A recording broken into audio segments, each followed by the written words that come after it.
Okay, today's project is to make a Lazy Susan using the colors that you see before you here, and let's get started.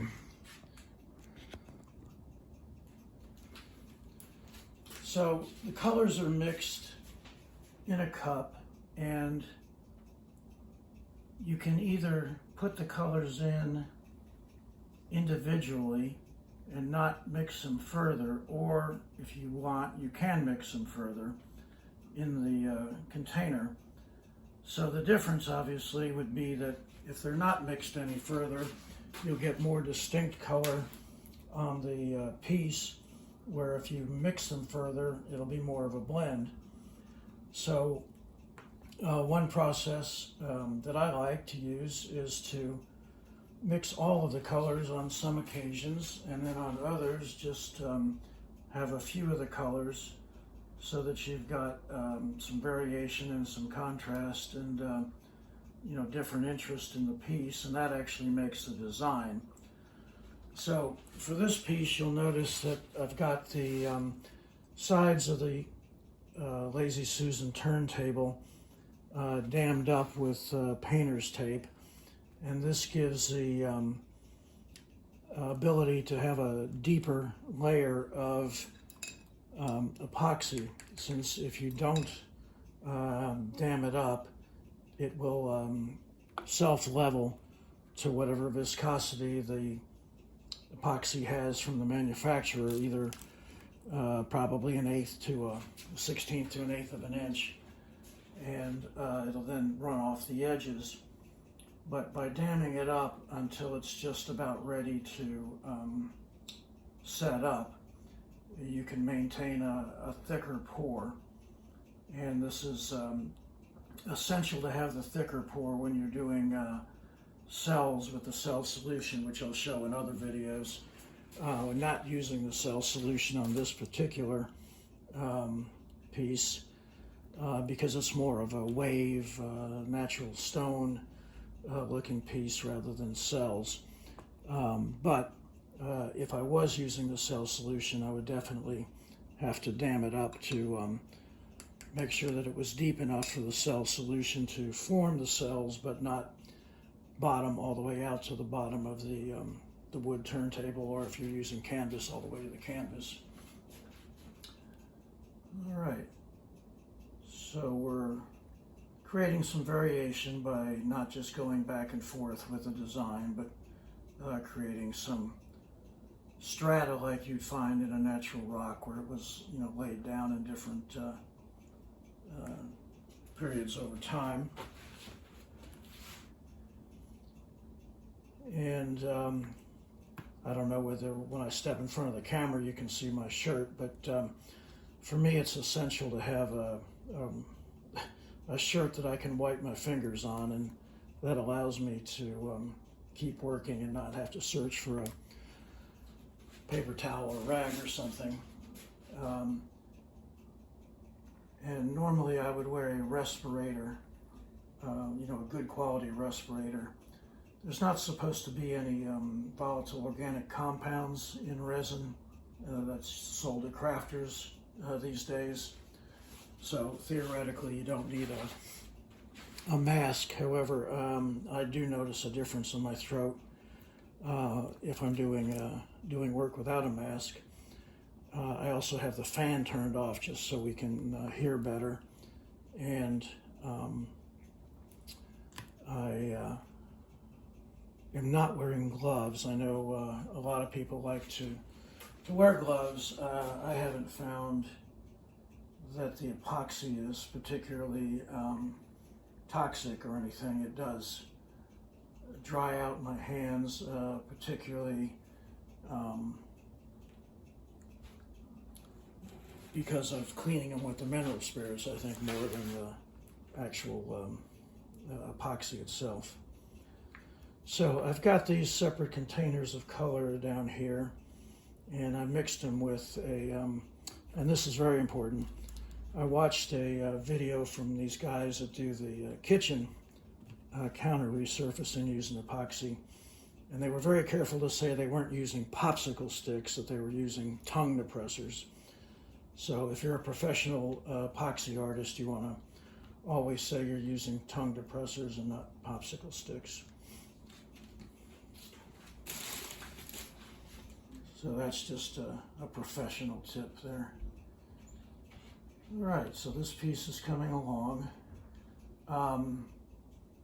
What I'm also doing, in addition to mixing the epoxy, is mixing some metallic powder in as well. This is the powder. I've got a nice line of powders that's just the right microns in size. You want some that are not too large, you know, and look like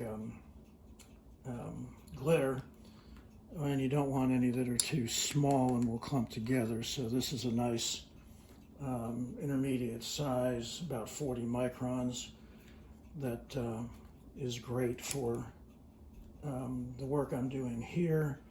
And you'll see in future videos, I've got various designs where I put the powder on the surface. In this case, it's just being mixed in with the colors, but putting it on the surface is another real nice technique that's available with that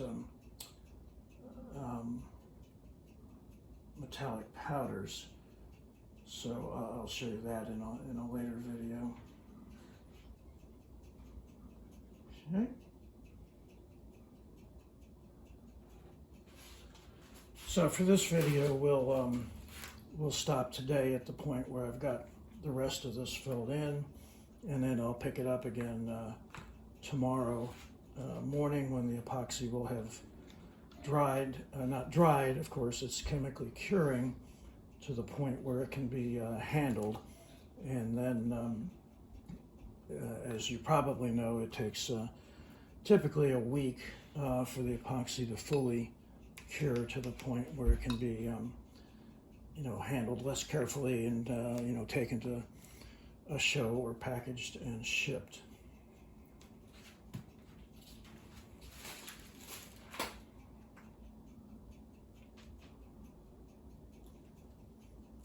Well, I should have also mentioned use. You don't want somebody using the epoxy piece until it has fully cured. Depending, you know, if it's a wall art, of course, they could hang it on the wall and there wouldn't be any real use. But if it's something that's going to be like a Lazy Susan that's going to potentially have something heavy on it, then you do want them to hold off using it, at least for that week. And epoxy will continue to harden actually up to a month, but obviously most of the hardening is done in the first 12 hours, a lot more the next week, and then much smaller amounts over the next 3 weeks after that.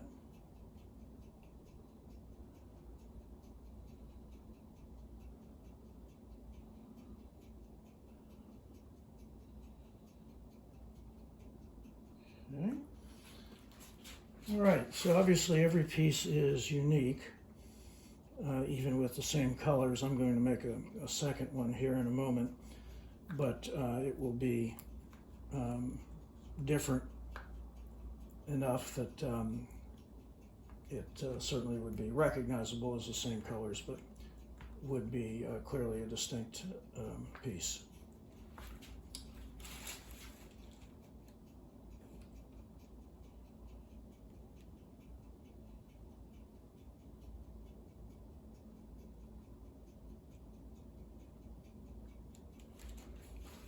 All right, so we'll put it on pause for a minute while I work on the other one, then I'll come back and torch this one to pop the bubbles, and then we'll pause the video again, and then I'll pick it up again when I take off the tape and let the epoxy fall over the edge. Okay, now I've laid down the color on both these pieces, and I'm going to torch the bubbles.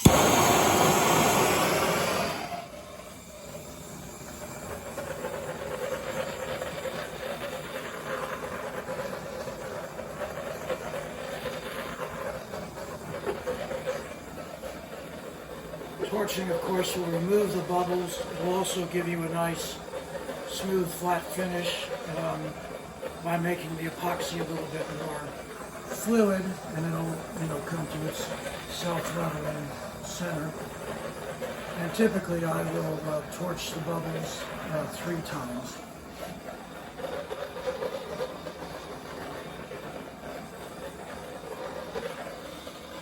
Okay, that's it for the first one. We'll turn the tape on again when I take off the dam.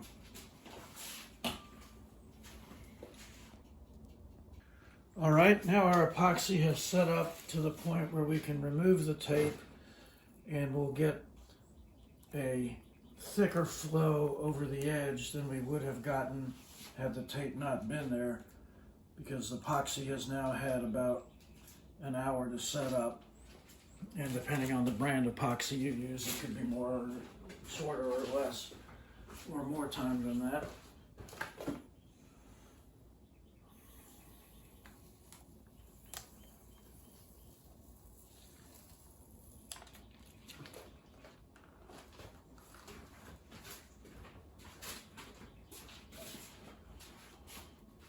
So what we need to do here is just help it a little bit to spread out along the base, along the edge.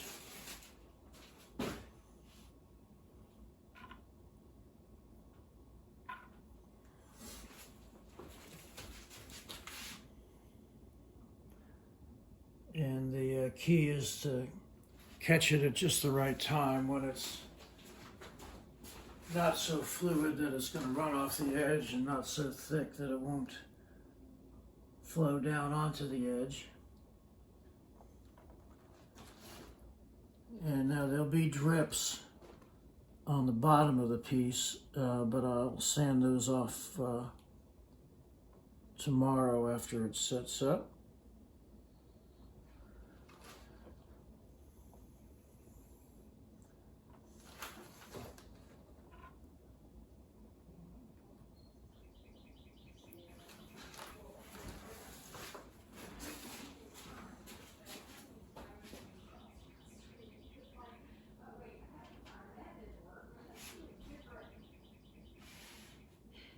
All right, we'll stop it here, and then we'll get a close-up look after the other one has been had the tape removed.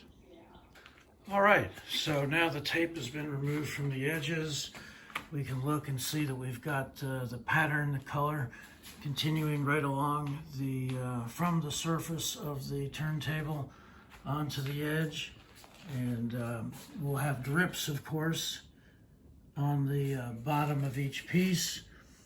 But we'll sand those off tomorrow after the epoxy has cured. So looking at these two, you recall it's the same pigments, but no two pieces are alike, and there they are together being slightly different. And we'll pick it up again tomorrow after they have been cured enough to handle, and the drip sanded off the bottom. All right, so now the tape has been removed from the edges. We can look and see that we've got the pattern, the color, continuing right along the from the surface of the turntable onto the edge, and we'll have drips, of course, on the bottom of each piece, but we'll sand those off tomorrow after the epoxy has cured. So looking at these two, you recall it's the same pigments, but no two pieces are alike, and there they are together being slightly different.